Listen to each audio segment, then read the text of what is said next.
when I was a younger child and kind of being brought up in the church, tying back in this sense of wonder and sort of like a group of people doing something together, I was always awestruck by like traditional hymnody and this idea of like singing hymns in a sanctuary with an organ. I just always loved that. It always felt like the most special time of like a worship service.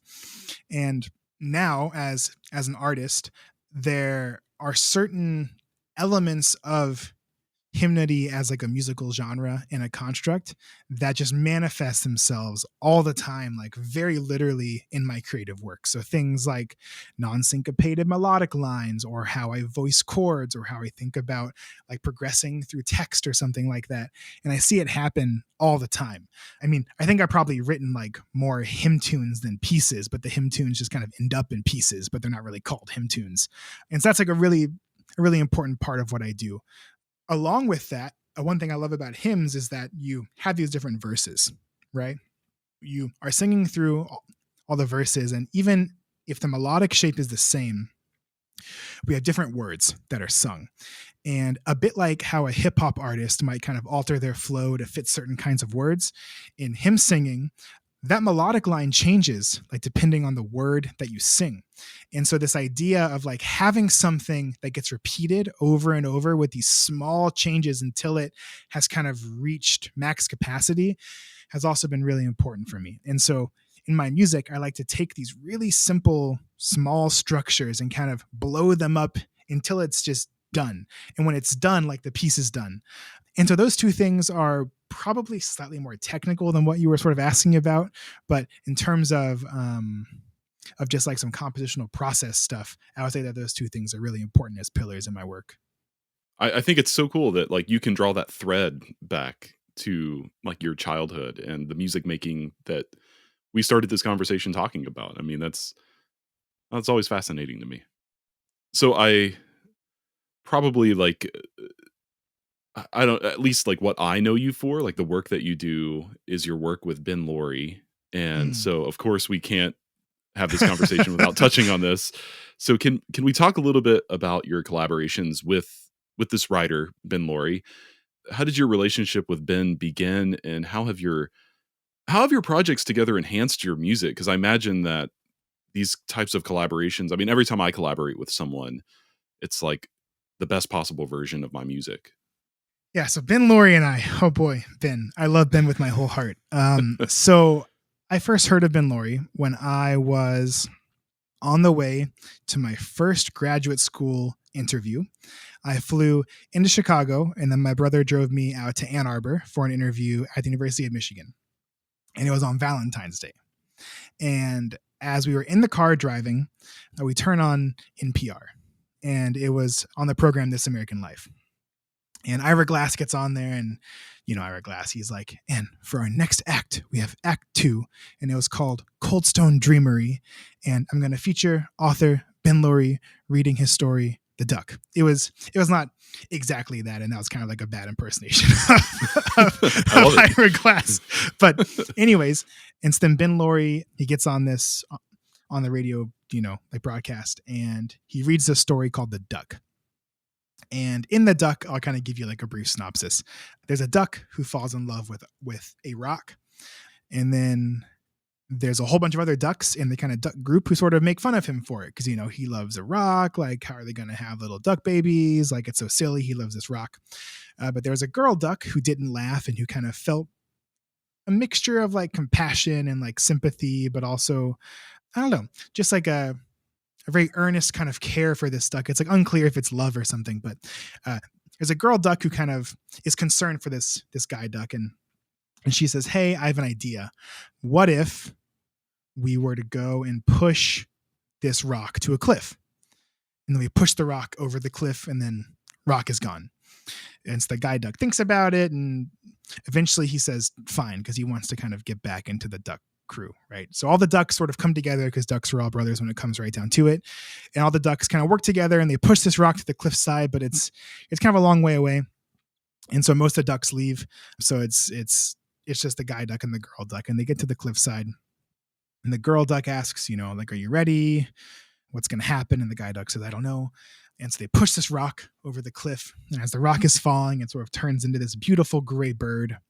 And it sort of looks back at the guide duck and it waves goodbye and it sort of leaves.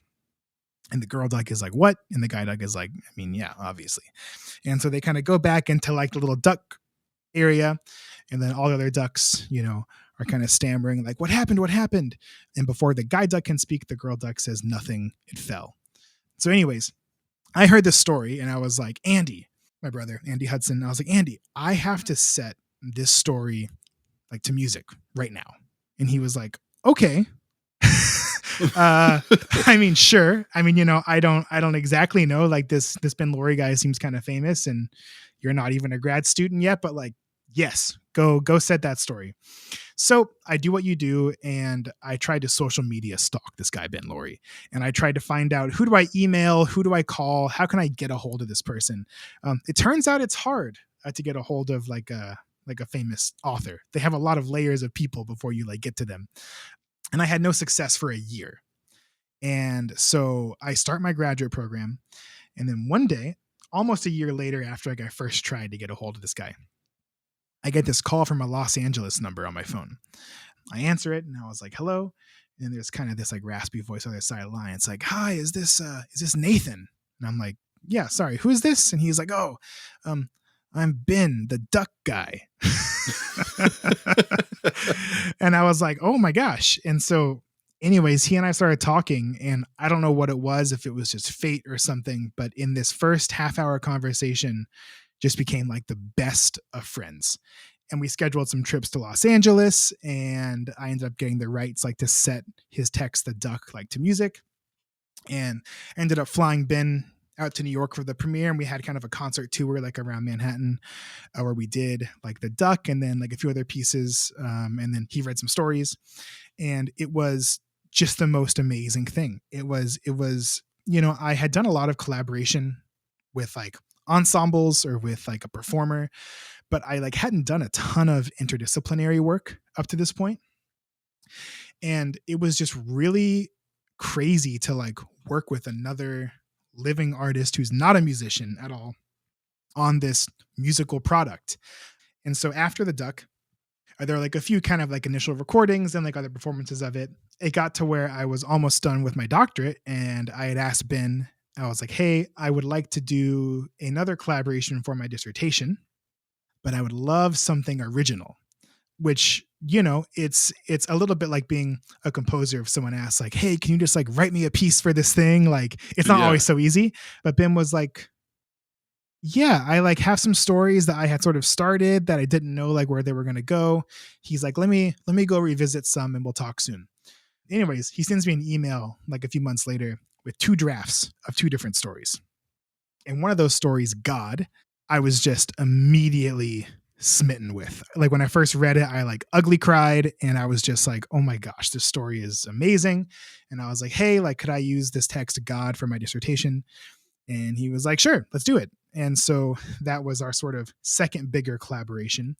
And in God, there's this man who he's tired of breathing.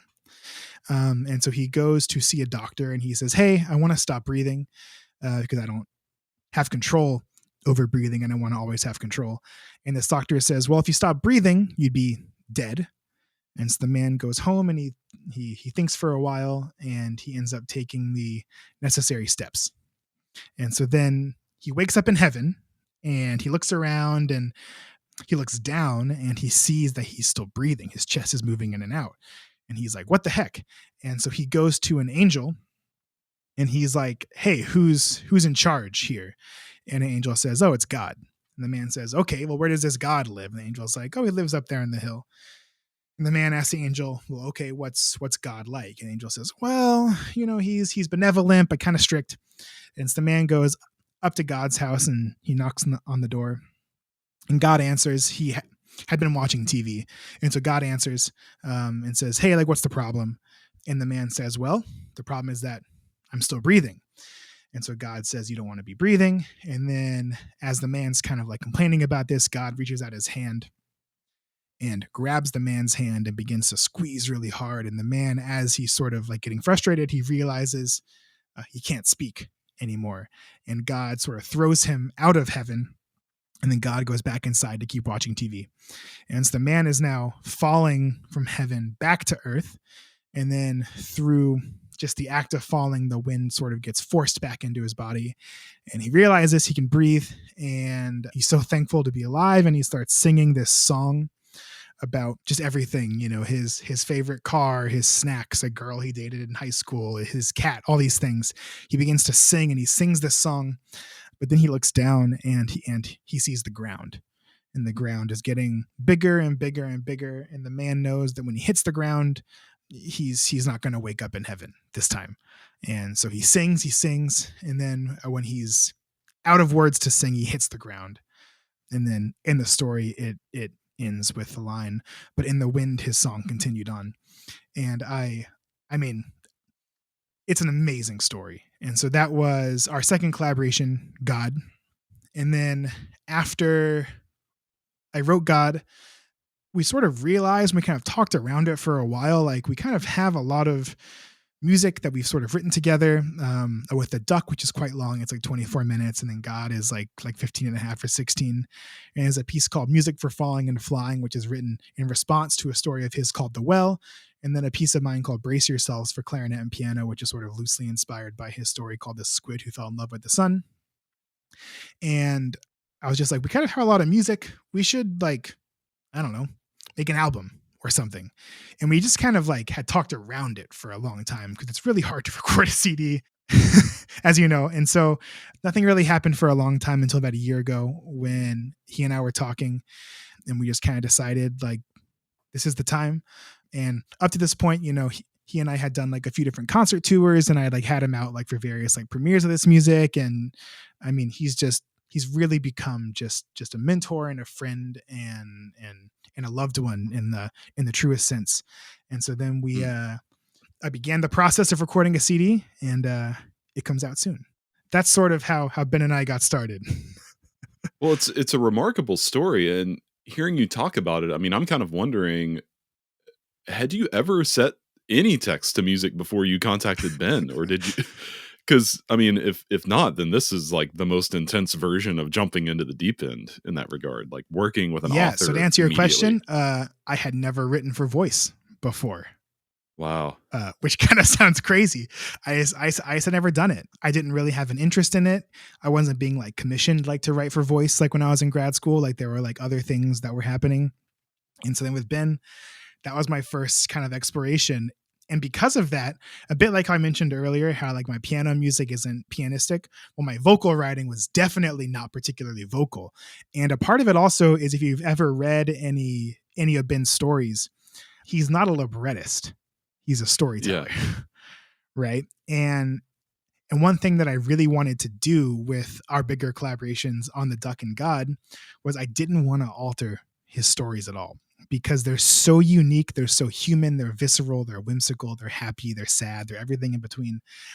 And I wanted to keep his grammar, how he writes his characters, his world building the same.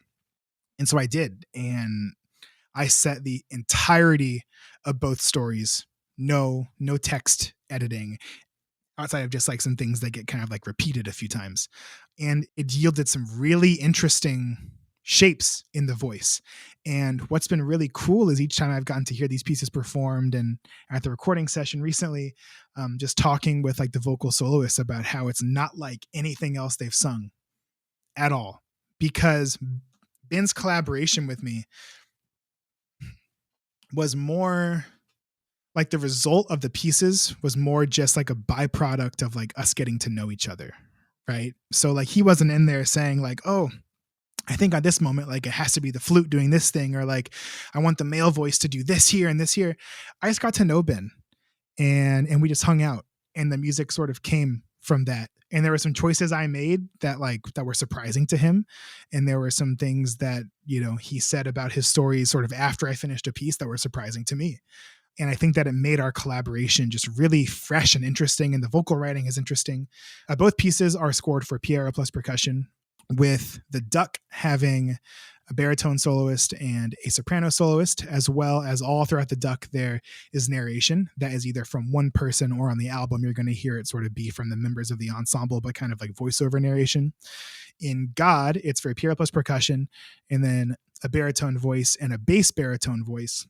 And then the ensemble sort of acts like a Greek chorus, and they kind of like speak like throughout, but it's not like a voiceover narration. It's kind of more just built into like the textural fabric of the music. But it was wild. And I had teachers in college who told me that my writing for the voice was not good and it wasn't operatic. And I was like, that's fine. I'm not really writing an opera. I'm not writing an art song. I'm writing a setting of Ben's story. So like, I didn't really have to have it be that. I mean, maybe there are some things that I might consider going forward that are kind of quirky in it, but I also love that about the music, and it gives it this charm and this sort of humanness that I think is it's just really special. I mean, hearing you describe the way that your process throughout the collaborations with Ben, I mean, I immediately think back to what you just said about working with that string quartet in your undergrad. I mean, it's almost like the music is the music and it's going to be what it is, but it's like the interpersonal relationships that you build. That's where the magic really is. Yeah, absolutely.